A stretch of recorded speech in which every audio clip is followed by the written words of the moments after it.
listening to the Ones Ready podcast, a team of Air Force Special Operators forged in combat with over 70 years of combined operational experience, as well as a decade of selection instructor experience. If you're tired of settling and you want to do something you truly believe in, you're in the right place. Now here's your host, PJ team leader, former INDOC instructor supervisor, entrepreneur, and physician assistant, Brian Silva. What's up, everybody? Welcome back to the team room. We have our favorite little Irish guy back into the team room. Big party, small package. You might remember who I'm talking about. If you haven't met JMac yet or haven't seen the episode, Becoming a CRO, you need to go back and check that thing out before we start, so you know what you're getting yourself into. It's going to be a lot of fun. We're going to be getting into some story time and then some mentorship type stuff that JMac really wants to get off of his chest and he wants you guys to know. So first of all, I just want to say thanks again to all of our partners and everybody that's been supporting us, and especially you guys for listening. We sincerely hope you enjoy the show, and we do this stuff for you guys. Also, we have a lot of fun doing it, just talking to people, talking to each other, talking to guys like JMac, and just going over old stuff that we've done in the past. It's always fun to just be a part of that community and continue talking about that stuff. So we also want to thank Eberly Stock, veteran-owned company that makes some super awesome rucks and outdoor clothes. Like I said, veteran-owned, lifetime warranty on all their products. We personally know the people, obviously, that work there, just great people that will do anything to make sure that their customers and everybody that's using their products is satisfied and that they're putting out the best product possible. Super awesome company. Make sure you go check them out and use code ONESREADY for a 10% discount for any of their merchandise that they have over there, which is huge when you're buying an awesome ruck. So make sure you go check it out. And with that being said, so like I said, we've had JMac on the podcast before, and highly requested, by the way. Everybody highly in the requested world is like, hey, when are you going to have JMac on and tell some story time? JMac actually hit us up and was like, hey, I got this idea. All of us were scared and aroused at the same time. I even put in the group chat, I put scaroused, hashtag scaroused, because I'm worried. I don't know what's going to go on. I don't know what's going to happen, but JMac's here and he's ready. I'm just ready for him to box jump onto somebody's desk because we've gotten so many comments about that thing. I've got notes, and never a good thing. Squirrels already, so never a good thing. Well, not just that. You have a workout timer that you also turned on right before coming on here. So and it's called accountability. Okay, so I mean, when we, before we get started, we talk about some stories, we talk about some things like that, but like. Honestly, guys, what's the statute of limitations for special warfare shenanigans? Because it's probably forever until you get out. Because I may just say, speaking on behalf of a friend, or I know a guy. When we had Colonel Allen on, we started kind of broaching into some of that stuff, and you could see, like, man, like AL is the man that he is. He's always been that guy, but even he was just like, maybe wait another 5 years to tell this one, guys. I mean, I'm like laying in bed the other night and I just started giggling. And I was like, what are you doing? I'm like, I'm just reminiscing. I'm thinking about it. Yeah. She's like, and then I told her the story. Next thing you know, I'm just crying, laughing. And I don't even know. I don't know what happened. All right. But, so before we get into all this stuff, real quick, recap. JMac, former PJ. We've all worked with him at the unit over in England. And now he's a CRO, works down in Arizona. And we have him on the show today to get some stuff off of his chest, like I was talking about, mentorship stuff. And then we're going to go into some story time about things that we've kind of all participated in. And, JMac's going to give his complete recount of how it went down. So first of all, icebreaker, I just want to ask this question. JMac, if you had a spirit animal, what would it be? Oh, I love this. So it's funny you say that because, a couple weeks ago, I was talking to pretty much a retired PJ, pretty much a jump god that everybody knows really well in the community, Chris Young, and we both have good dude. We both have golden retrievers. I have 2 females. Don't recommend it. I think he has a boy and a girl, and my dogs are just mental. And I'm like, maybe it's because of me. I have no idea, but I think if I would say spirit animal, it's got to be a solid mix between. I don't want to steal it from Chris, but I would say half. Like a hybrid golden retriever / honey badger, like a golden badger. A golden badger. So you don't even have a spirit animal. You had to make one up. Think about this. Dude, think about this. You know what I mean? It's like Goldens, yeah, they're loyal. They never stop and pursue their goals, right?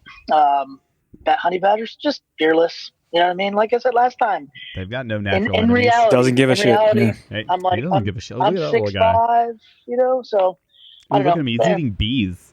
Ooh, geez. For what it's worth. I don't know. I was going to go with a honey badger or a wolverine or something like that. Exactly, Wolverine. I was going to go more of like a Wolverine just because you operate well in cold climates. Like I've seen you in the winter. Like that, the cold don't stop you, baby. Wolverines, they're in those mountains in that cold. All right, JMac. It is what it is. All right, so enough about made-up fantasy animals. Yeah. So you've been on this podcast twice now. You're one of the few people, I think only the second person that's been on here twice. Why do you think this is so important for people like us to come on here and talk about our experiences? Well, when talk one's ready, like, man, I've known you guys a long time. You're my boys. I just think what you're doing is second to none. I'll be honest with you. You know what I mean? Cut the fluff, but it's like in terms of mentorship, accessibility, authenticity, right? You guys are delivering that to the audience, and we're real. We're all currently active duty. We've been through the trials and tribulations. We've come up into the community, and there's a lot of fodder in the world today, and there's like a lot of people that are pretty closed off, and I get that still exists, but in a way, you guys are trying to right that ship, so to speak. I think you're doing a hell of a good job too, by the way. So thanks for inviting me on. And I just I could say, Love, you're the king of dad jokes, right? So that's what I they love say. that. Not great, You know what I PJ, mean? but I'll tell you what, dad jokes, I'm in. He's wearing Reeboks right now. PJ. White Reeboks. Yeah, I got nothing PJ but is. He's okay as a PJ, but I'll tell you what, them Dad dad jokes. jokes, are fire. Well, and the thing is, I got New Balance on right now. I'm ready to go grill. Dude, well, I'm telling you, because the thing is, we have special warfare recruiters. You guys have had them on. You know what I mean? We don't need to go into that, right? Very valuable resource. But in reality, guys like us and the guests you have on, that's a very, very valuable asset too. So let me tell you this. I wrote this out, and it may not sound the best, but I got a dad analogy for you. I don't even know if that's a word. Is that a word? Can we use that? It is now. It It is now. Just Yeah. I mean, so let's just say, right. So in terms of the assessment and selection, that we kind of what we're looking for in people, right? So we find the individual, right, that has all the right ingredients that we're looking for, right? They can't find a kitchen to cook their meal. I mean, find proper cookware in the kitchen to cook their meal. This I'm getting the information, right? They're going to go elsewhere to cook their meal. Yep, they've got the ingredients, but they have nobody to put it together. Yeah. That may not be military. That might be corporate America, and that ship has sailed, and we lost a phenomenal candidate, right? So that's where I'm just kind of getting at. As corny as it sounds, whatever. That's not corny. We talked about that with Chief Cox, right? It's buy versus build. It's finding that raw material and finding a way to put all those pieces together that they might not even know that they possess.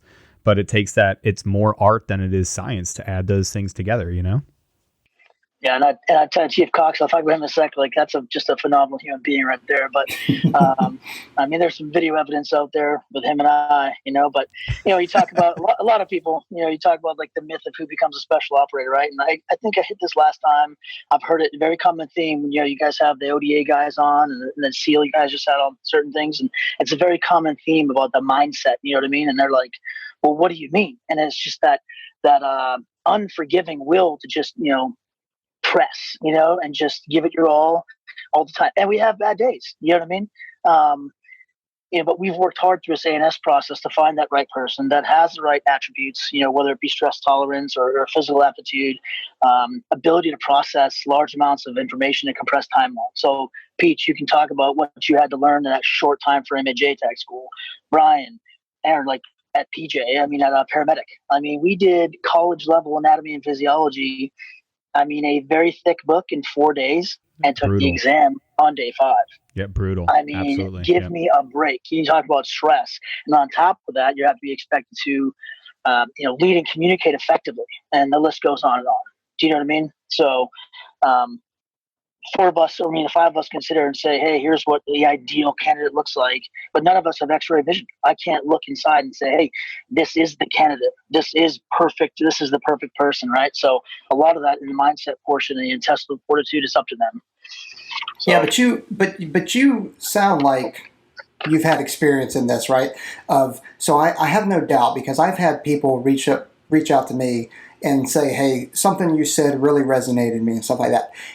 After your episode on our podcast, did you get any feedback, or were you ever approached personally, or just sent messages from people that said, what you said resonated with me, or the experience you had really spoke to me and helped me kind of change the way I thought, or what motivated me, changed my why? Yeah, it was the being like I talked about earlier, how you guys bring this like authenticity, to the audience, and it was just, I think, being real. And I talked about what the day in Garrison looks like, and I was kind of joking around a little bit about meeting PT, but like, and I can I'll clarify some of that here shortly. But really, it was like, it was just like, wow, that guy he seems like he's genuine, and he's just being himself. You know what I mean? That's what I tell a lot of people, and I've answered 57, I don't even know how many emails, and I've called guys all over the place, and explain certain things. But just be yourself, and that's what they like to hear. They like the stories that it's just not mine. I don't have all the answers. I'm just one guy, and I'm just out here to help. So well, that's a big thing that we've been fighting since day one. Is like, we're trying to tell people, like, listen, we are just normal people. I'm not Superman. I don't have anything that you don't have. Like, speaking to all of our listeners, there is nothing special about me. I'm a kid from Northeast Ohio that wanted to do this thing, and I somehow made it through. It was partially luck. It was partially skill. But I'll tell you what, just like you said, there's no way to x-ray our bodies and say, okay, you can make it or you can't make it. I've told this story a couple different times, but when people email us and they say, well, hey, here's my specific circumstances. Do you think I can make it? Now I write them back, and Peaches and Brian can attest to this. I write them back on the page and I go, I don't know, can you? No one's allowed to tell you that story. JMac, like, you're 5 foot nothing. You're 100 and nothing. You were a chubby little kid, and we always talk about that as a kid. You're a damn pararescueman, and you're a CRO. Very few people, less than 1% of the Air Force has done that. Less than 0.1% of the population has done that. And guess why? Because you have a ridiculous, sickening work ethic, and you wouldn't be denied. That's it. That's all. No one got to write your story. You did. And that was let's be honest. I mean, I think I'm 175 now. And I got this. I mean, I've got my deadlift. Man, you lost some weight. I've got my deadlift up to, and we got my deadlift up to 125. I'm jumping 6-inch ramps in my scooter. Get it. This is just getting crazy. So, but that's what it is. Like, you can't nail it down, man. Like, there is there's the secret sauce, like from Kung Fu Panda. That secret sauce is inside of you. Like, there's no telling you. Like, that's what we tell people now, is there's no formula to this. Like, well, do you want to make another like secret ingredient to that secret sauce is our success is very defined by our combat mission support folks. So talk about a foot in the door. We would not be who we are without the people in the shadows. Let's just say that, right? Without the LG, the vehicle guys, the supply guys, the med techs, the AFE, right?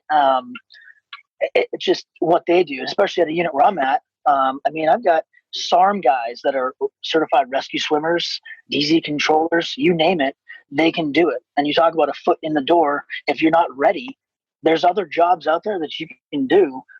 Get into an ST, an RQS or something, learn the trade, be mentored, and then assess. There's avenues. Well, and that's what you did. You were a maintainer before you, or what were you? Were you avionics on the 130s, or were you engines? Man, they put me in that bunny. They put me in the bunny suit and shoved me into the intake to file compressor blades. You were the only guy that would fit. Of course, man. They did. And I'd be like, "What am I doing in here? They want me to file what with what?" But you went from support to being like, and I don't say this like ironically, like you were kind of the poster child. You were on that initial documentary, what is it? What documentary? Rescue documentary. Yes, English way. Yes, quite illuminating. But you were on. I mean, you were the original dude that was there, and like everybody, like we know your name. Like I'm not gonna blow too much smoke up your skirt here, but you were an established PJ, you were an established team leader, and then you went over to CRO, and now you've done some big things. So what was it like when you transferred, like from these are my idols. Like we talked about Chief Master Sergeant Cox earlier. He took me on my first deployment. He taught me about what it is to be a PJ. What was it like to make that transition from these are my idols to these are my peers? It's one of those things like, and I'll go along, I'll get to that, but like you guys, like I alluded to earlier, you guys have some amazing guests. You hit on it with AL, right? You guys have had absolutely amazing guests, from senior leaders, to like senior citizens, and RJ, Casey. Let me say, somebody get constant and relax on the phone right now. Shots fired. I told him I was going to give a shout out, so he knows what's going on. But if this was back in the day, like when the country first started, like you're going to have to get into a pistol fight with his dad. This just turned into Hamilton right here, though. So let's say like Chief Cox. You guys talk about what an awesome human he is, and I don't disagree. And then your first deployment. That guy put me through the apprentice course, and he put me through the ringer. You know what I mean? It's 16 going on 17 years ago now. And, like you guys said on that documentary or whatever, what you're talking about right there, there's video evidence. I can't all wait your fancy words. I can't wait to call myself out in the YouTube comments. What an idiot. Yeah. And based on the last podcast we did, it's obvious that it's been documented. I'm easily excitable. Not going to deny that. Not, you know what I mean? It's who I am. It's my personality. I'm very aware of it, and I make it work. So, and he was putting us through the ringer one day up in Magdalena, somewhere out in the mountains, right, doing a medical evac scenario, and I'm just carrying a patient, but I'm going to treat a patient, and I'm working my fanny pack, little med bags we have. I'm working this thing like a DJ at a rave. And this dude comes up and he's just like, I can't say, like, he's just like, and I'm like, oh God, he's like, and he grabs me and he like shakes my med pack. He's like, he's like, what are you accomplishing? And I'm like, we got nothing. And I look back at it and he was just, some other questions, but then he's like, you're going to be fun to watch at. You're going to be fun to watch when people are shooting at you. And I'm like, so I'm like, in my mind, I'm like, he thinks I'm going to make it? Right. Yeah. Dude, that's what I just thought too. I was like, holy cow. But in your head right there, you had to be thinking like, wait, you think I'm going to make it through this? You think I'm going to be downrange one day? Like, does that, how did that impact you in the moment? Because you were a student. Was that the first time that you ever thought like, holy cow, I got a shot at this? We've all been there, right? Regardless of the special ops pipeline, regardless of the branch of service, we can all attest. Even Brian, you probably going through the PA stuff, right? It's PC, progress check to progress check. You are literally in survival mode to get through the day, and you don't even think. Everybody's like, well, you guys are able to do all these skills and X and Y and Z, and I'm like, man, I did X, check. Now I'm going to do Y. Boy, check. I hope I pass Y. Z. I hope I remember what happened at X. I remember what happened at X. Yeah. Yeah, and that misconception is like, like how do you maintain? I'm like, you don't even focus on mastering those basics until you're done with the apprentice, the base level training. And you're doing your upgrade or you're spinning up for deployment. Then you start to focus on mastering those basics. So that's one of the misconceptions, though, is that people think that SOF have got all these extreme skills. We really don't.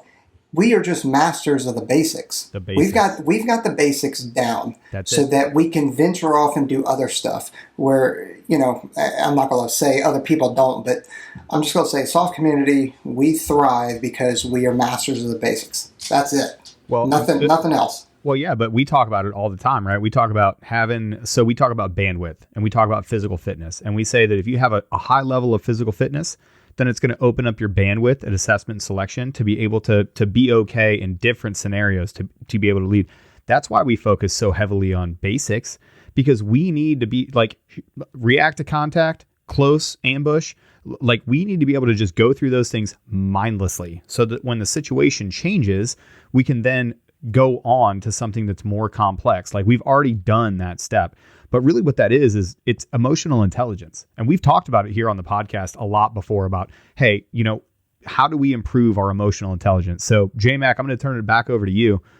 how do you think that your emotional intelligence, like your development there, because you are a big advocate of it's not good enough just to be a competent operator. You need to be a competent operator with a high emotional IQ and a high emotional intelligence. So that's the big buzz lately. And I've been actually doing quite a bit of research. And when COVID first kicked off, I've been working with a team here at DM to try to bring EQ or EI training, right, to DM. I think it's a very, very important skill set.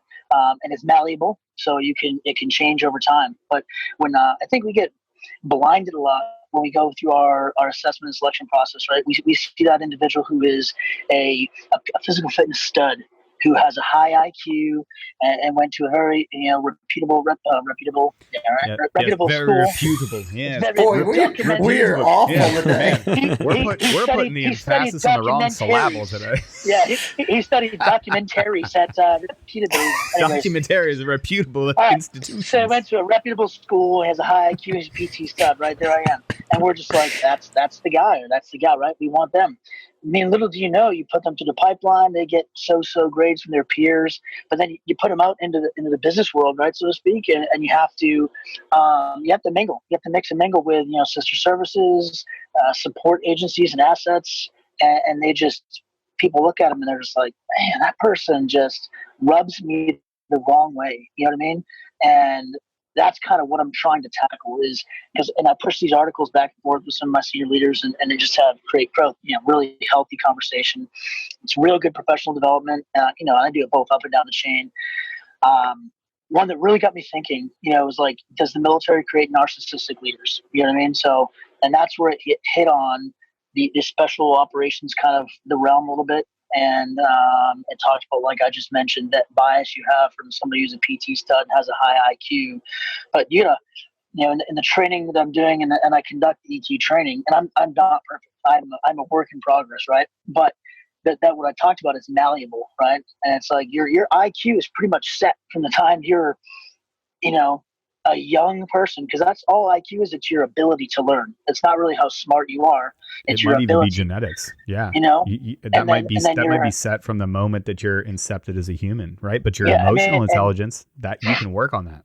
Well, you guys can check it, but it's like, fact check me. And they say, like, especially the material I teach, it's like 10 to 25% of your success in your profession is based on IQ. 9 to 15 is based on your personality. 60+% is based off your emotional intelligence. You know what I mean? Which is, it's your ability, it's your self-awareness, self-management, your social awareness, and your relationship management. You know what I mean? If you can't carry a conversation, you're not going to be doing too well. You know what I mean? Your intelligence, your ability to be a whiz kid on PowerPoint, Excel, and all these other things, is only going to get you so far. And I tell a lot of people, like, I'm a social animal, right? I could walk into a room with 100 people I've never met, and like, challenge accepted, maybe within 5 minutes. I've been in that room. Everybody loves JMac. I've been in that room. No, within 5 minutes. Yeah, we're doing the Macarena on our way out the door. I don't know. I've been in that room, and it was in Scotland at a wedding. And we'll get into some of those stories in a little bit. Stories. Yeah. All right. So, I totally agree. I see retirees and stuff now, people that are colonels and they haven't let up their rank. They approach every situation as if they were a colonel or something like that. And you're in the civilian world, you say, I was a PJ or I was a combat rescue officer. Like, is that a military thing or what is that? Like, nobody really cares. They care about what you can bring to the team, what you can bring to the fight. You're not going to go in leading with your title. You're going to go in saying, hi, my name is Brian. I am here to do this job. And then from there, you have to build your reputation all over again, over and over and over again. And you have to humble yourself and be in that position of, I'm a follower now. I'm going to continue to work out, prove to myself that I'm trustworthy, that I am capable to do whatever, and feel around the room. And, with your emotional intelligence, like you're talking about, be able to feel if the team thinks that you're becoming an asset or if you're just doing your own thing and going off in a 180-degree direction as opposed to wherever the team wants to go. And that's huge, whether or not you're going to be successful in any workplace, especially once you get out of the military. So talking about that, we get a lot of questions from people that are like 17, even, 16, whatever, all the way up until 39, that kind of thing. I know there's a certain point in which a person kind of really becomes himself. I think for me, I really didn't actually start becoming the person that I am right now until I was like late 20s, just developing based off of all the experiences that I've had and that kind of thing. And I didn't know who I was. So, for a person that's in that position, whether you're young or older, what kind of advice do you have for them as far as building their character, that kind of stuff? It's just building experiences, you know what I mean? Because when you talk about, and it's surrounding yourself with people that you can emulate and you can look up to, and like, talking to some CEOs and some very successful people, it's like, and they'll tell you a common theme. They've never walked into a room and said, well, I'm the smartest dude in this room. You know what I mean? The common theme You're is in the I'm wrong surrounded. room, homie. Yeah. I'm surrounded myself. If you think you're the smartest person in that room, you're in the wrong room. Yeah, because personalities, right? The research shows that our personalities are firmed up or developed in our 20s, and those are some formative years, right? And like, I'm going to go deep here for a second, talking about neurology, if you will. Let's go deep, homeboy. So think about your 20s. Think back to from 20 to 30. Can I pass? Let's just say what portion of those years was gone from my brain from. Anyways, we're just so due to alcohol. No. Maybe. What's the statute limitations? Anyways, yeah. So it's never. Don't. At 20 years. At 20 years old, I went to NDoc. You think about that, and throughout my 20s, I graduated the pipeline. I think I was 22, and then so I turned 21 in the pipeline. Enough said. What happened that year? Who knows? 22. Right. I graduate. I do my spin up, and it's like I have my first deployment, my second deployment. I get married. I do my third deployment. I PCS twice, all within my 20s. And in reality, what do we hit on a lot? We talk about like acceptability of risk or making these decisions, right? And our prefrontal cortex, right, the part of our brain that is responsible for rational decision making and risk management, isn't even fully formed until 25. Until you're 25. You tell me. Guy. Yeah. So you're knee deep in your PJ or Crow career. Cow. Yeah, right. Yeah, you have. I did the same thing. I had my daughter when I was 25 years old. Like I was barely a fully functioning, fully formed human, and I was supposed to take care of another human, and I was at that point 5 years deep in my military career. Yep. And you're at like a technical rescue course, and you're having a competition who can rappel out of a third-story window using the smallest piece of equipment. And I'm hanging off of a duct tape chem light. Yeah, duct tape chem light with like monster cord, can. You're bailing out of a window on a monster can and 9 mil rope, and you're just like, it's gonna work. Fine. Yeah, it's gonna work. So, and that's the big thing I want to get across. And I said it before is like, and I'll debate it, with anybody. It's like there's 2 guarantees in this world, right? We're all born, right, naked and broke, and we are gonna die. Face it, okay? What we choose to do with that time that we are blessed with on this earth in between is completely up to us. You know what I mean? And right here, mindset has a lot to do with it. So exactly, you're still going super strong. He's, I don't know, you're probably like 40 something now and still going strong, outrun most of the dudes here. Almost 50. You're definitely older than Peach. Yeah. I'm actually older. 39. I'm actually older than you. I'm happy to be not the oldest guy on this podcast, thanks to Peaches. So I'm planning on doing like a 40-mile run for my 40th birthday just to prove a point to myself. Just because, why not, right? You won't. Oh, snap. Now I have to. That's a Manchester. Hey, when we talk about accountability here, right? Boom. Now it's live, so now you got to do it. Can't just throw stuff out here. Nice. All right. So talking about physical fitness stuff, obviously we get a lot of questions about the PASS test. How should a person approach it? What should they do? Should they just do the minimums? Obviously not. And then phase 2 PASS test, what's your kind of approach and your view on how a person should approach that thing? And like be an absolute mental case. That's what I think you should approach it with. The numbers are there, not just so you can be like, okay, that's the number I have to meet. You need to exceed what's on there, and you need to look at that pass as a warm up. It's like going to the deli and grabbing a little ticket at the counter and like waiting for them to call it. It's like, hey, that's your ticket to ride the pipeline. So it's like when you do it to get into the door, and then you're actually in the door at selection or wherever you're doing it again, you should be able to improve upon your numbers. and just be absolutely, especially with the amount of adrenaline running through your body at a selection process. And we had, like, I was just in the last phase too, or not too long ago, 7 people sent home for PT test failure. So come on, folks, if you submitted open it book test on your package, Wow. you submitted it and said you're a G2G, and then you show up and you don't perform, that's on you. So it's just I struggle with that because they're like, oh, what do I need to get? And I said, go balls out. That's it. Straight up. Yeah, do mock pass in your own, like at your house or whatever. Everyone has a Usually what GPS. I say, hey, 7 days in a row, wake up and put up solid numbers. Trying to compete with yourself the day prior. You're going to be sore. You're going to be tired. Do it. Absolutely. There's no room and there's no excuses for whenever you show up. Like I said, open book test, you know exactly what to expect whenever you show up, and you've been training with the same gear the entire time. So be ready for that thing. So on that note, with working out and that kind of thing, I know last time you want to talk about the Viking workout. Is that required for the pass test, or is that the new PT standard? It should be. Is that? It should be. I love it. So there's like the OG Viking, and then there's a modified Viking. So OG Viking, Brian, you were on the deployment with me when one of the guys kind of brought that up and said, hey, let's just do this. And it was after I had done a workout. But, the OG Viking, for those guys out there listening that haven't emailed me and I haven't sent it to you, it's basically, it's a 5K row followed by a 5K or 5-mile run, followed by 250 sledges on a tire, by another 5-mile run, Okay, into this is another gross. 5K row. Oh, dude, it took me. I don't like this at all. It took me 2 hours and 10 minutes or something, but I ran the 10 miles on a treadmill, so it wasn't fun. Oh, no. Disgusting. Hey, it is So- what it is. This is a really good segue then, because now we get a glimpse into the day in the life of JMac, right?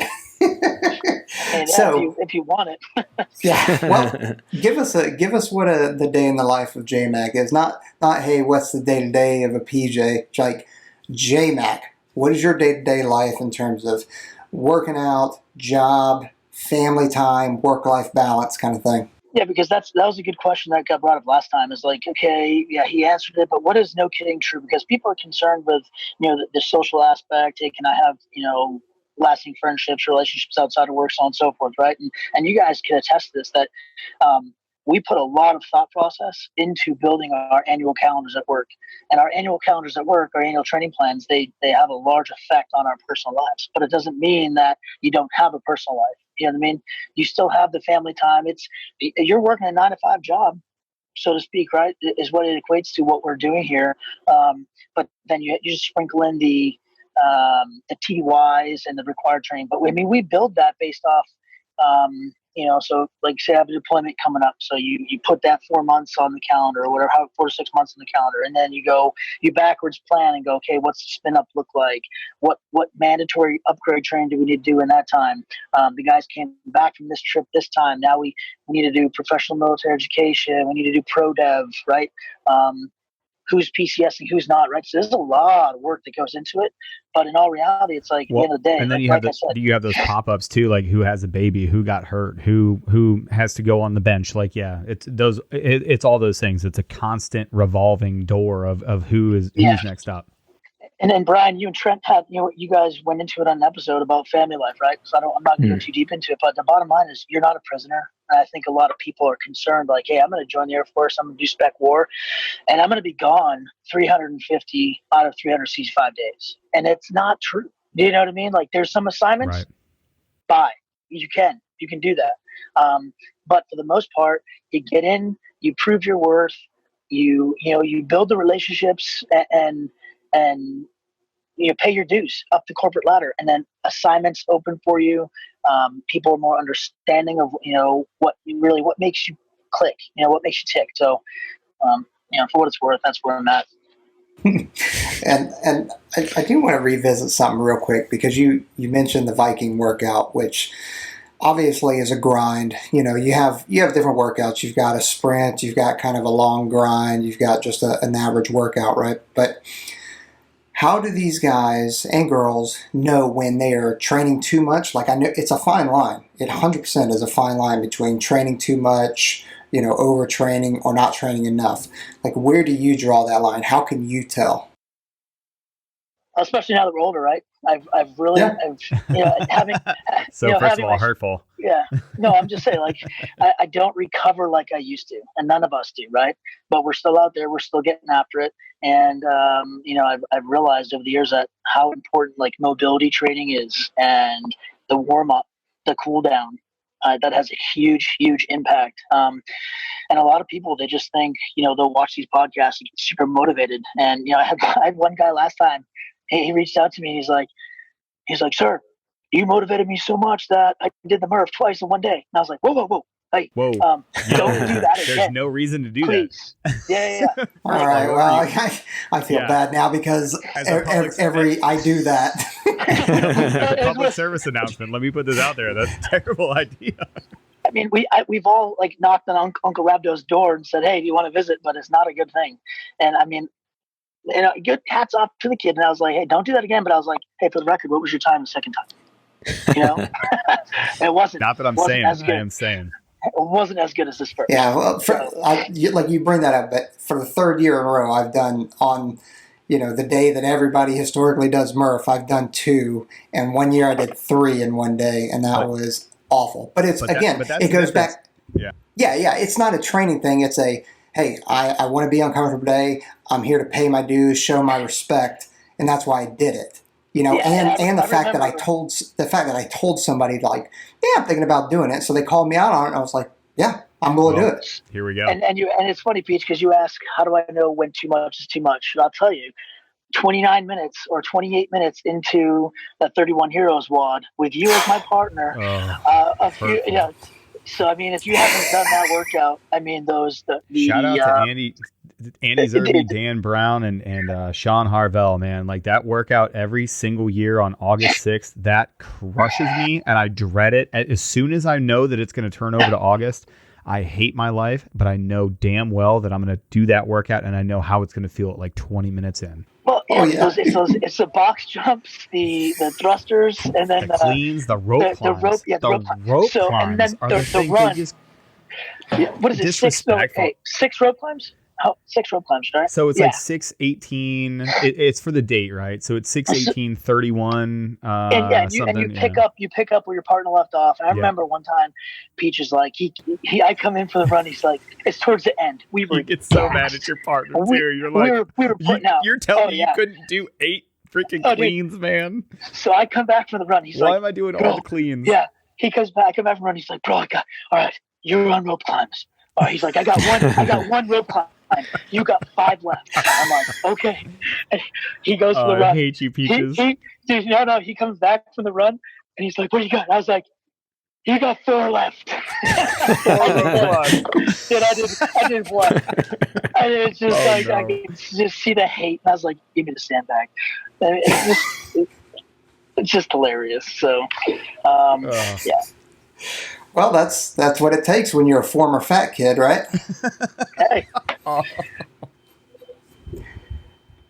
Hey, I'm saying that as a guy that is currently a fat kid. I love how you keep bringing this up. Peaches feels like right now, like he's the most out of shape. I worked out with him at the gym the other day, and he is not a fat kid. He ripped out for the last 5 days in a row. He's ripped off like 700 double unders in a row. Well, now you're shortchanging me. Basically, okay. My brother. What do you want me to tell you?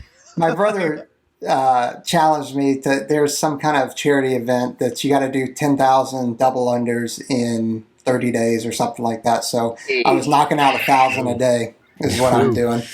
Yeah. All right. So JMac, we're gonna switch gears real quick. Yeah. Let's talk about some real world stuff. Like, let's talk about some near death. I've got some near death. You've got some near death. We're going to talk about a drop zone that you and I both hate, that we've jumped into together. You were on 2 troop. I was on 1 troop out in Vegas. Let's talk about Desert Rock DZ. I hate that DZ. It's a small DZ. It's at a crappy place. It's got a ton of obstacles everywhere. But you, no kidding, almost freaking ate it out at Desert Rock DZ, man. Tell me that story, because I wasn't there with you. I think because we were on opposite training cycles. I think I was downrange. I think you guys were getting ready to go. Tell me about that Desert Rock DZ jump. Yeah, I mean, so it's exactly as the name sounds, desert rock. I mean, there is just obstacles galore, concrete, bricks, 5-foot arroyos, dude. It's terrible. There's everything, no right? unless you hit the PI exactly, unless you hit the very, very center point. You're choosing between concrete, an unseeable 5-foot arroyo, rocks, choyas. It's nasty out there. It's awful. Yeah, I don't know how it's even a DZ. And we were doing a spin up, and we were jumping into a Mascal, and it almost became a Mascal organic. You know what I mean? And it's one of those things. And it was just that time we had switched from using the MC5s, MC4s to the SOV parachute, right?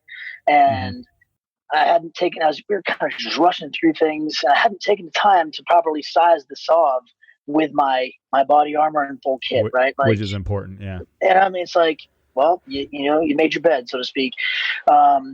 Just kind of rushing. And we get out there, and I get under canopy. It was a windy night, like barely in limits, but we had to get a couple evals done in order to push out the door, right? And I get under canopy, and I realized that how I sized the rig, I couldn't reach my toggles. And this isn't like a short kid problem. This is like because the suspended weight with, full kit and full mags, the whole nine, like I was like, I literally cannot reach my toggles to steer my cannon or to flare anything. You know what I mean? I'm like thinking to myself, okay, am I just going to rear riser turn and just get there? And then I hear on the radio guys like on opening, dislocated shoulders. A couple guys landed like a click and a half off the DZ. Hey, do we get them? We're refreshed with the mission. And I'm like hearing this, and I'm just like thinking to myself, okay, I looked at my altimeter. I'm like, hey, I have a couple thousand feet to figure this out. And so I'm like, I get the genius idea, lower my ruck early. So I lower my ruck, and I kind of do like you do a rope climb on the lowering line to give myself a little extra, right? So I was able to just climb up my lowering line and grab one toggle. And so I was able to pull one toggle and just turn. So I just started doing right-hand circles. And I'm just like, this is not going to end well. And so I'm trying to do flat, very flat. I'm not like, I didn't dump the toggle, just flat turns. I'm like, okay, a little bit of altitude left. Like I can work this. And I just keep going. And what the craziest thing is, I'm turning, and all of a sudden I start seeing like what I thought were street lights out there on the roads, and I'm like, I don't know what, but I just one final kind of grab with my left hand, and I grabbed that toggle quick. I just pulled down, I flared, and just boom, and I just laid there, and I'm just like legs, arms, you know what I mean? Like, dude, do that check. That self-check. Hey, man, like you remember this, but my very first jump back from my injury down in Georgia, when we went down to jump with the 160th, where Bruner and I got out late, like a combat controller and I did the same thing because we thought we were going to hit this nice soft cotton field. Well, what we hit was the one hardball road that was right there. And I literally had to do that check. I was just like, oh my God, am I screwed up? And I kind of like rolled over. I looked at the controller and I was like, hey man, are you okay? Turns out later he was like, hey, when you said that, you didn't sound okay. And I was like, I'll be honest with you. I wasn't okay, but I was the one with medical training. I had to decide if I had to put my feelings aside and come treat you if you were actually hurt, because I was hurt, but I wasn't injured. Those are two different things. You know what I'm saying? No, it's true. Very true. So if you guys haven't noticed yet, we're going like, we just kind of are doing a bunch of stories that we just kind of reminisced, talked about, and we're just going to hit them real quick. So one of those ones that we talked about was, when we went to Turkey and did that soft trip, where basically it was like me and JMac, and we just went over there with the Turkish soft guys, and we're checking out their new complex, and a bunch of other dudes with the IDMT and Doc and other people with some skills to teach them how to do, small unit tactics and some of the med stuff, and then some jumping stuff and all that. It was a huge trip and an awesome opportunity, but I don't want to steer thunder. JMac, go ahead and tell them about the Turkey trip. Hey, so I'm outside in the gym. Let me turn the lights on real quick. I'm right back. All right. All right. Oh my God. Right. I love how We're he doing it escalated live. this. We're doing it live. No, and you know what? We're not editing this out. This is going to stay in there. We're going to talk about See, the JMac. problem is the light sensor is just too tall for It's him. like 5'2", right? Exactly. Yeah. So it's like, well, there's nobody in here. What's funny is I don't know that he can hear my short jokes. Like, I got a lot of nerves talking about short jokes. I can hear you. So my headphones are wireless. So Aaron and Brian, so let's talk about we're going to get to stories, but and speaking of stories, I'm going to turn around my camera here real quick. We're doing it live. Oh no. So once upon a time, it was a trip. You guys may or may not have almost died at the hands of me. It didn't pan out. A trip? I got bored. You're not narrowing it down. Okay. It's narrowed down to five trips. Because our old team leader, I think he used to drink about 4 liters of Diet Coke a day. He just loved it. And one day he said to me, like, man, that would look really good in the team room. So I'm in possession. You have the table? Oh, man. Oh, no. I mean, for what it's worth, I'm very excited about it. I can't believe you have that. It's worldly travel. So let's just say that. Holy cow. So that was actually that artifact for those that don't know, we were in a foreign country. I won't say which one because that could implicate us, but I will say that foreign table was a patio decoration at a Burger King that they thought was cool. It was next to a bowling alley of a very famous picture I still have with one of our support guys with Brian with a Burger King crown on. And there's a very he's high ranking now. I don't know if we want to put his name out there, but I'll put his op initials out there. It's CX. Ooh. CX looked at that table and he looked at the listed dudes and he goes, "Hey guys, that would look pretty good in the team room." And then he walked off to the van. We just looked at each other. That's all that JMac needed. He looked at us as the team leader and he was like, "Let's go, boys." And that was it. And that table we were came doing home special with us. reconnaissance before special reconnaissance was a thing. That was not the worst thing that happened that night. That was not the worst thing that happened that night. With the taxi and the trees in the road. The eggs. I almost died in that taxi. Hey, and then when we got back to the dorm room or whatever. It's all right. Peach is like, I don't even know. So anyways, back to the turkey thing, right? I got plausible deniability. I'm like, hey, whatever. Listen, I was hoping to have CX on this podcast. Never happening now. Now that we put it out there. Oh, man. He's going to get some shit. Just tell him the 5 of us are going to, quiz him. He'll be like, absolutely not. So, so that was a good opportunity. So another question that comes up all the time, Brian, is like, hey, what are the opportunities that I could possibly have training wise? What are the assignments out there, right? And especially if you get those OCONUS, like those overseas assignments, man, that opportunity to go to Turkey and train those Turkish soft dudes in Ankara was quite an experience. It was you, me, the IDMT, Doc Ward, who's a PA now as well. I don't know if you knew that. I didn't and the know. other doc, I can't remember the other doc's name, but somehow I, got stuck with being the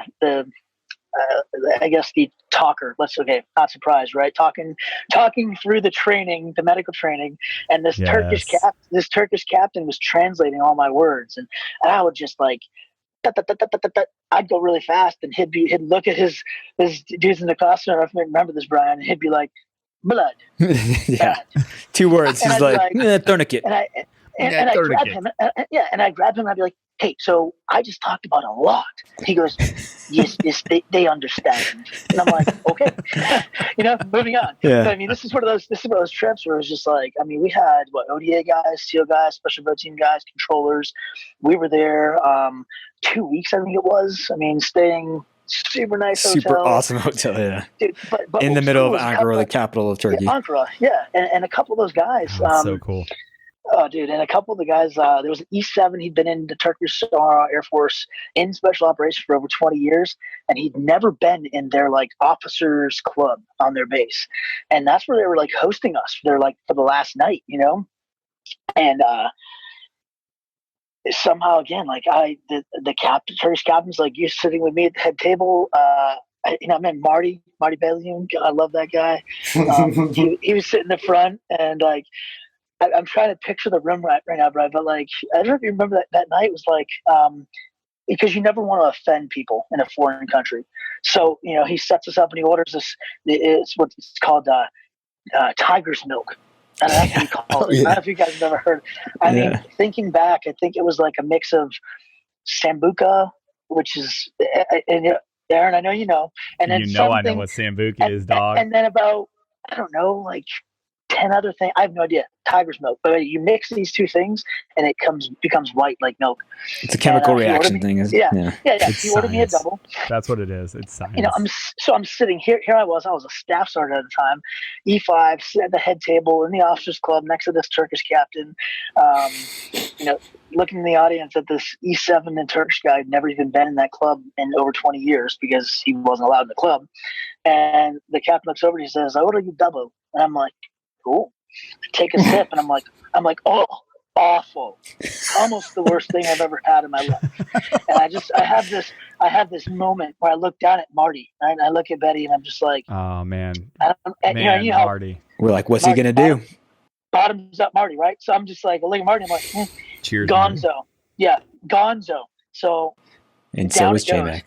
Oh, dude, never in my life have I been done with a double that quick.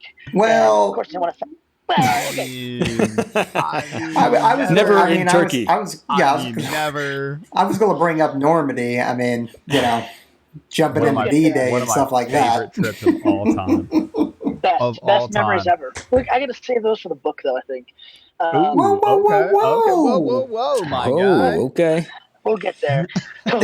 So what I'm going is with this is like, I didn't want to offend the captain. He looks at me and he just like with his finger, he's like, "Oh no, JMac. You done messed up." and I was like, yeah, I'll take another. By the time that second one came, I didn't know where I was. I didn't know what country I was in. I didn't know what my name was. And I have never in my life crushed a charcuterie board faster. I mean, I love it. A charcuterie board went down hard.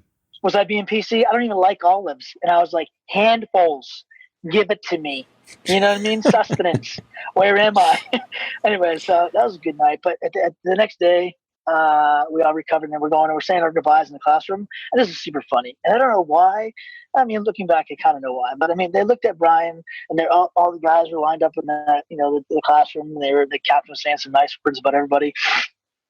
And he looked at Brian and he's just like, "Brian, good instructor, well spoken." And looked at, the doc and the IMT's like, "Very clear instructions, good teachers." And he looks over at me, he's just like, "JMac, we never forget you. We take guys." He's like, "Guys want to take." He's like, "Guys want to take pictures." And I'm like, "All right." I'm like, why? So, anywho, that's good times, man. But yeah, some of the opportunities you guys have available to you. Well, yeah, but I mean, like I mentioned, Normandy. I almost said Norway, which was also a great time. But Normandy, like some of the things that we did there just during those D-Day jumps were incredible.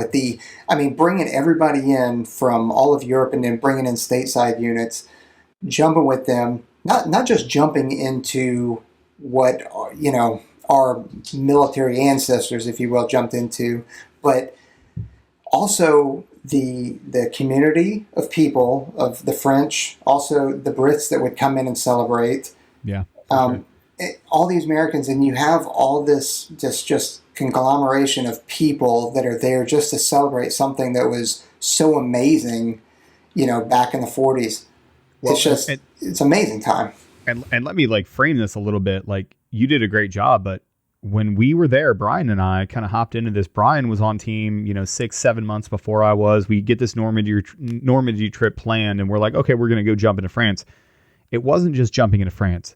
It was jumping into Normandy. It was jumping into Mike Tyson DZ, Iron Mike DZ. Yeah, Iron Mike, yep. On the 65th anniversary where we liberated Normandy. I've never been more proud to be an American than be on we stayed in tents on Utah Beach. We did bear crawl PT on Utah Beach, where we literally landed to save the country of France. Have we not jumped in there, they would have been under German control. That was one of the most American. I couldn't believe, and I had zero idea how impactful that would be, and there was JMac as the team leader. Yeah, we had shenanigans, and yeah, we were running around. JMac, the only story I want you to tell, and I want you to tell this story, we landed on the DZ. Not only did you run up to somebody and pop their reserve on the ground, which I thought was hilarious. Do you remember the run that we took back along the main thoroughfare there before everybody else? I kind of do, but I don't. It's a blur. Should it be a blur?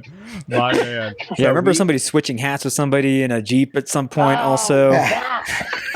Well, when you talk about, I do have that picture too, but I mean, when you talk about that, something else that was like really for that, it was that moment, that like wow moment for me was sitting on the back of the C-130, because I remember 13 aircraft that went in. Yep.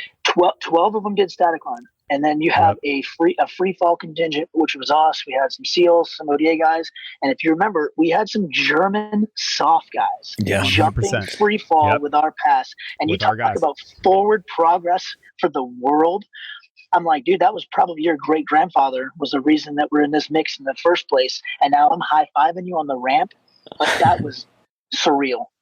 It was one of the most powerful events. And I remember, I distinctly remember when we hit the ground, we got everybody together. You ran up and you popped somebody's static line reserve, which was one of the funniest events on the drop zone that I've ever had.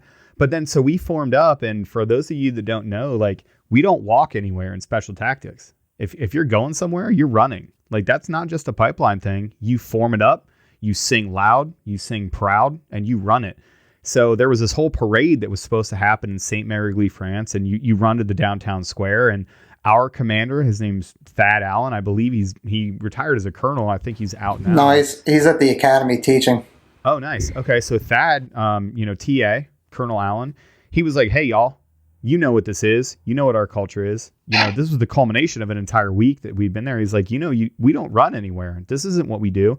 So we formed up, and we were running down the narrow streets of Saint-Mary-Glis, France, where we literally took back France from the Germans, singing as an Air Force contingent, loud as shit, wearing our berets, and people were lining the streets cheering for us as we losing their minds. Yep. Losing their minds. And I couldn't buy a beer. People couldn't come up to me fast enough to say, thank you for being here. Thank you for being a jumper. They would see those jump wings on your chest. And this isn't to make it seem like I don't think I'm any cooler than I was. Like, I didn't have any part of that. I was just a participant in this event. But those are the sort of opportunities that you're going to have. I had no clue that I was going to be allowed to be a part of that. And looking back on it now, holy crap. I can't believe that I was allowed to be a part of that. And I got to share that. Jared did it multiple years. Brian did it multiple years. JMac and I and Brian all shared that event that same year. Those are the type of friendships that you're going to be able to make. And those are the type of trips that you're going to be able to make. And it's that one is crazy. For different reasons, Croatia was also a little bit crazy. I will tell you that, like, while that was awesome, Normandy was cool, and we did a lot of cool things, and there was a whole lot of stories about us breaking ourselves out of the place that we were supposed to stay and running the streets of essentially running the streets of France, breaking out and not being where we were supposed to be. But Croatia, we stayed in a hangar that was condemned. We played ping pong in this building with these other aircraft. We may or may not have appropriated some vehicles to take some late night trips. That Croatia trip was essentially, we took over a hangar, and in the worst possible, like, we were making our own food. We basically set up ISUs in order for us to sleep. But that was one of the best team trips that I've ever had. I tell that story, I don't know how many times, man. Tell us about Croatia a little bit, man. What do you remember about that trip, Jamie? So it's just like, what do I remember? I don't know. I don't know what I want to say and what I don't want to say. The statute of limitations. Before or after you flipped the quad with Shane, I don't know. Allegedly. By the way, Shane and I, to round that trip out, Shane and I happened upon, we may or may not have taken a quad and explored a part of this base, right? We see this building that seems to be like brand new. And we're like, wow, it has like an outside wall, and there's this brand new building. And Shane, it's like 2 a.m. So Shane and I were like, okay, we're going to jump this wall, and we're going to go see what this building is. a flashlight comes on. And literally we look up and there's a dude holding an AK on us. And he's like, hey, you go now. You turn around, you not come to this building. And we were like, can't wait to get out of this building. We went and got, like, we legit almost got shot, homie. We were like, yo, apparently on the wrong spot. I'd be happy to go back to that hangar. Well, and you show up there and you get briefed on, hey, there's active minefields still that are taped off, do not enter. And I will tell you, when a certain team member, makes a challenge to, especially me, I'm going to go for it, and if they say, in this long straightaway, if they go, hey, JMac, I bet you can't run from here to there in X amount of time in your underwear. They told us if there's white tape, there's mines. They were like, when we were walking home, we would have this game where we took a rock and we threw it inside of the place that had the mines, and we would all go like this. And if it didn't blow up, we were happy about it. We were terrified about it. I lost one of my favorite pair of flip-flops in that mined area. I mean, a friend of mine did, because I don't know what he was doing in there. Anyway, yeah. What would he do in there? So, all right. So, we hit back on mindset, right? And this is a couple of funny stories I'll tell you that have to do with that, right? So, I date back to, in the last podcast, we talked about how I was the adult, you're adult, and I was the fat kid and all that stuff, right? Like, it's funny. But when I think back to this one, this is a funny story I feel like I share with everybody. So it's like, I think it was 1992, 1993. I'm up on my summer vacation up in Maine, right? I'm at a union fair. You talk about mental preparation. So they like 2,000 kids. So I entered this pig scramble. I don't know if everybody's ever heard of a pig scramble, right? Where they just pick X amount of kids and throw X amount of grease pigs in there. And it's like, hey, you get a pig, you get a pig, right? And that does not sound safe at all. They just put you they put you in an arena with some grease pigs and a grain bag. And I remember it was 12 kids, 11 pigs. And my name was called like number 10. And my mom was like, oh my goodness, he's going to get a pig. And I'm in there, and it's down to me and this one other girl. So the two of us, and there's one pig left. And I'm talking like pig or dishonor. I had to get that pig. And I got it, stuffed it in a bag. And I raised it for a couple of years, and Daisy definitely contributed to why I was a fat kid, like we talked about in the previous episode. Wait, hold on. So you're telling me that you captured this pig and then you were allowed to raise it and eat it? Well, yeah, because you can sell it, but I raised it. But when I talk about the competitive nature of our business, that's kind of where I'm going with that story, because you don't realize life experiences and the impact they have on you. You know what I mean? I had no idea then, because I was pretty competitive. And I've been like that my entire life. We all have. And that's an awesome character trait we all have.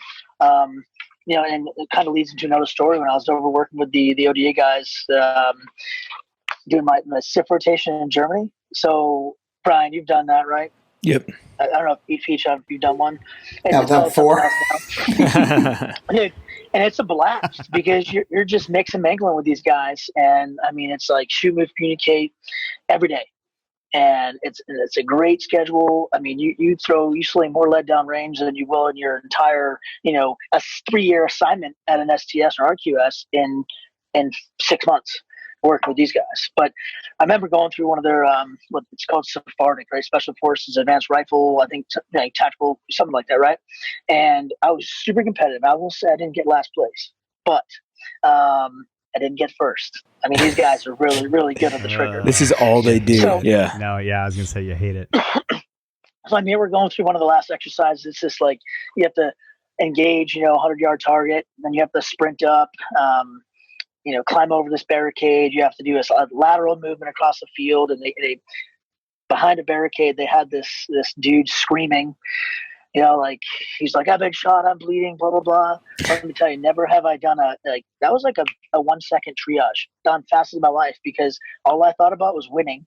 And here's this dude screaming as I'm doing this lateral movement across a range. And in the blink of an eye, I just ripped the tourniquet off, threw it at him. I said, put this on. And off I went. They were like, PJ is getting sucked into this. Not today. No. Up over that wall I went. I transitioned my secondary, engaged in the move. I come back and they're like, what the hell, PJ? And I'm like, what? And they're like, why did you treat the casualty? You're Why the would I treat primary the medic. casualty? And I was looked at busy him and shooting a drill, yeah. guy.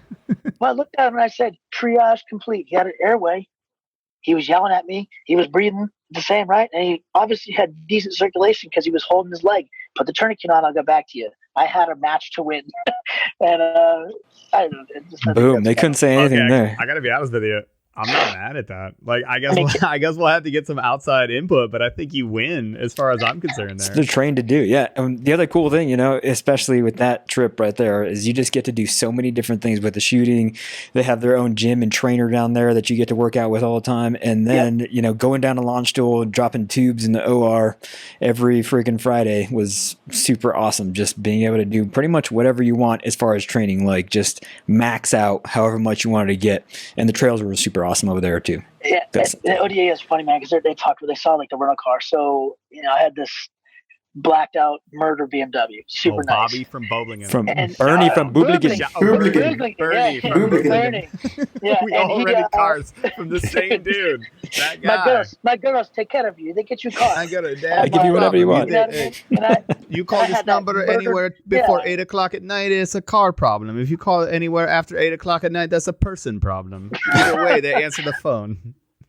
Yeah, but it was like I had this murder of BMW that was a step down from what I had previously, and I roll up to the range, whether or not that's the right thing to do or not, with my weapon in the trunk. And these SF dudes are just like, dude, I thought they were gonna yell at me for having my weapon in the trunk. They're just like, BMW, and I'm like, yeah. They're like, man, we go TDY, we get like a smart car for an entire team. Welcome to the Air Force, my guy. Yeah, and I was like, and they're just like, we have to stuff it in there. And I was like, well, I mean, this is what they gave me. And then 10 seconds later, Blake, he rolls up in the exact car, murder up BMW, weapon in the trunk, and they're like, Edge? You have got to be kidding me. And I was just like, Stowe now. That dude is awesome.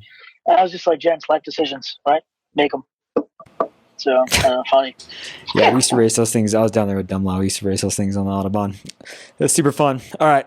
So you got any last parting shots, JMac? Yeah, man. So I would just talk about I really, really wanted to hit on, excuses, right? We all want to make them. We all find, time to want to make them, right? But stop it. Just stop it. That's, for the audience out there listening. And I love when people ask me, like, how are you doing today? And I always say, like, at the stores, I can't complain. Nobody wants to listen anyways. Like, that's legitimate, okay? So I get it. We're all humans. We all go through life. But, like, whatever you're doing, you are capable. And you are more capable than what you think you're capable of, So, and I had a lot of stories here, and people can hit me up afterwards. We can talk about different things, but just the different experiences that I've gotten to do, the countries I've visited, same with you guys.